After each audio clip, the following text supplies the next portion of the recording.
विवेक ने दिल्ली से ये सवाल पूछा है कि मेरी पत्नी ने मेरे ऊपर 498 ए का और 125 सीआरपीसी का केस किया है। मैं अपनी पत्नी को अपने साथ नहीं रखना चाहता हूं। मैं उसे डाइवोर्स लेना चाहता हूं क्योंकि मेरी पत्नी एक झगड़ालू प्रकृति की महिला है और उसका चरित्र भी ठीक नहीं है। तो क्या मैं उसके ऊपर डाइवोर्स लेने के लिए केस कर सकता हूं? क्योंकि कुछ लोग मुझे डरा रहे हैं कि यदि अब मैंने डाइवोर्स लेने के लिए केस किया तो ऐसे में मेरी पत्नी का पक्ष मजबूत हो जाएगा और 498 ए और 125 सीआरपीसी पे इसका काफ़ी ज़्यादा प्रभाव पड़ेगा। 498 ए में मुझे सज़ा तक हो सकती है यदि मैंने डाइवोर्स केस कर दिया तो, और 125 सीआरपीसी में जितना मेंटेनेंस अलाउ होना चाहिए उससे कहीं ज़्यादा मेंटेनेंस अलाउ हो जाएगा यदि मैंने डाइवोर्स केस कर दिया तो ऐसे में सर मुझे प्लीज़ बताइए कि क्या मैं डाइवोर्स केस करूँ या ना करूँ।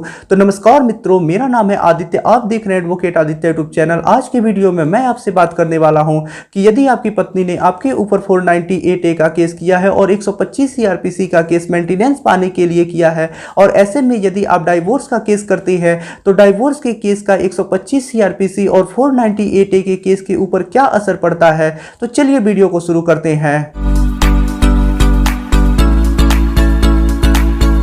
यदि पत्नी ने पति के ऊपर 498 ए का केस कर दिया है तो ऐसा नहीं है कि पति पत्नी से डाइवोर्स लेने के लिए डाइवोर्स का केस नहीं कर सकता है। दोनों अलग अलग केस हैं। यदि पति पत्नी को नहीं रखना चाहता है अपने साथ तो ऐसी स्थिति में पति चाहे तो पत्नी से डाइवोर्स लेने के लिए कोर्ट में एप्लीकेशन दे सकता है। ऐसा बिल्कुल भी नहीं है कि डाइवोर्स केस करने के बाद पति का पक्ष कमजोर हो जाएगा 498 ए में, और 498 ए में पति को सजा तक हो सकती है डाइवोर्स केस करने के कारण। ये आपकी इंफॉर्मेशन बिल्कुल गलत है। यदि आपकी पत्नी ने आपके ऊपर 498 ए का केस किया है और आप अपनी पत्नी को अपने साथ नहीं रखना चाहती हैं तो इसके लिए आपको कोर्ट में डाइवोर्स का केस करना होता है। डाइवोर्स केस करने से 498 ए के केस के ऊपर कोई विशेष असर नहीं पड़ता है। डाइवोर्स केस करने के लिए आपके पास ग्राउंड होना चाहिए। मैंने एक वीडियो में बताया है कि कौन कौन से ऐसे ग्राउंड हैं जिसके आधार पर आप डाइवोर्स ले सकते हैं। उस वीडियो का लिंक आपको डिस्क्रिप्शन में मिल जाएगा, आप वहां पर जाके वीडियो को देख सकते हैं। आपको किसी एक या एक से अधिक आधार पर डाइवोर्स लेने के लिए कोर्ट में एप्लीकेशन देना होता है और आपके पास उन आधारों के सबूत होने चाहिए, तभी आपको कोर्ट से डाइवोर्स मिलती है। क्योंकि कोर्ट में आपको उस आधार को सिद्ध करना पड़ता है तभी आपको डाइवोर्स मिलता है। तो यदि आपकी पत्नी ने 498 ए का केस आपके ऊपर किया है और ऐसे में आप अपनी पत्नी को नहीं रखना चाहते और उससे डाइवोर्स देना चाहते हैं तो आप डाइवोर्स का केस कर सकते हैं। यदि आपका डाइवोर्स भी हो जाता है, इसके बाद भी पत्नी का 498 ए का केस चलता रहेगा, लेकिन डाइवोर्स हो जाने के बाद ये फायदा है कि आप दूसरी शादी भी कर सकती है। फिर पत्नी कुछ नहीं कर सकती है। ऐसी स्थिति में सिर्फ केस ही चलता रहेगा उसका 498 ए का।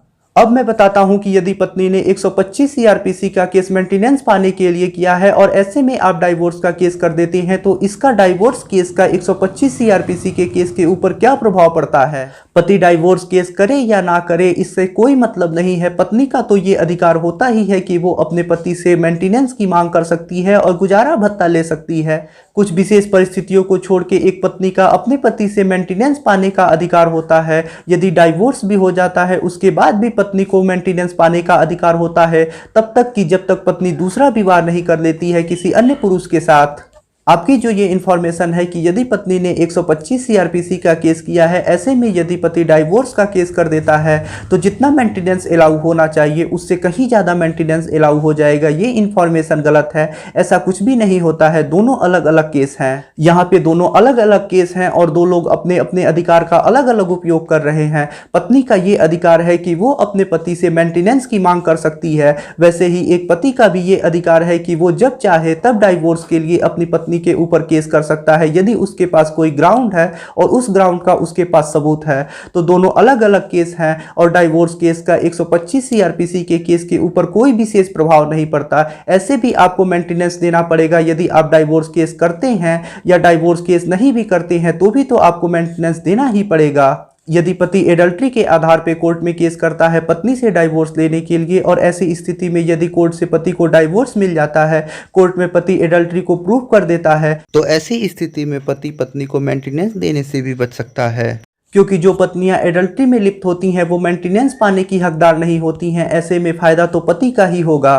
और यदि पति किसी अन्य आधार पर डाइवोर्स लेने के लिए केस करता है तो उसे डाइवोर्स भी यदि मिल भी जाता है, उसके बाद भी उसकी पत्नी उससे मेंटेनेंस प्राप्त करती रहेगी तब तक जब तक कि वो दूसरा विवाह नहीं कर लेती, यानी उसकी पत्नी दूसरा विवाह नहीं कर लेती, तब तक वो मेंटेनेंस का मांग कर सकती है और मेंटेनेंस प्राप्त कर सकती है अपने पति से। तो ऐसे में यदि आप डाइवोर्स केस करना चाहती हैं तो आप केस कर सकते हैं। इससे आपका कोई पक्ष कमजोर नहीं होगा, ना ही मेंटेनेंस ज्यादा अलाउ होगा। दोनों अलग अलग केस हैं और पति और पत्नी ऐसी स्थिति में दोनों अपने अपने अधिकार का उपयोग कर रहे हैं। तो आप डाइवोर्स केस करते हैं या ना करते हैं, मेंटेनेंस तो अलाउ होगा ही। तो उससे अच्छा है यदि आप डाइवोर्स लेना चाहते हैं तो डाइवोर्स केस कर सकते हैं। अब मर्जी आपकी है, यदि आप डाइवोर्स केस करती हैं तो भी मेंटेनेंस देना होगा और नहीं भी करती हैं तो भी आपको मेंटेनेंस देना होगा। और ऐसा बिल्कुल नहीं है कि डाइवोर्स केस करने से ज़्यादा मेंटेनेंस अलाउ हो जाएगा। अब आपको जो उचित लगे आप कीजिए। यदि आपके मन में अभी कोई सवाल है तो वो सवाल नीचे कमेंट बॉक्स में हमसे पूछिए। यदि आप मुझसे फ़ोन पर बात करना चाहते हैं तो इसके लिए डिस्क्रिप्शन चेक कीजिए, वहाँ पर बताया गया है कि आप किस प्रकार से मुझसे फोन पे बात कर सकती हैं। यदि आपको वीडियो पसंद आया हो तो वीडियो को लाइक करें, अपने दोस्तों के साथ शेयर करें और यदि आप चैनल पे नए हैं तो चैनल को सब्सक्राइब करके बेल आइकन को दबाएं। मिलते हैं नए वीडियो के साथ अगले दिन, तब तक के लिए जय हिंद, जय भारत।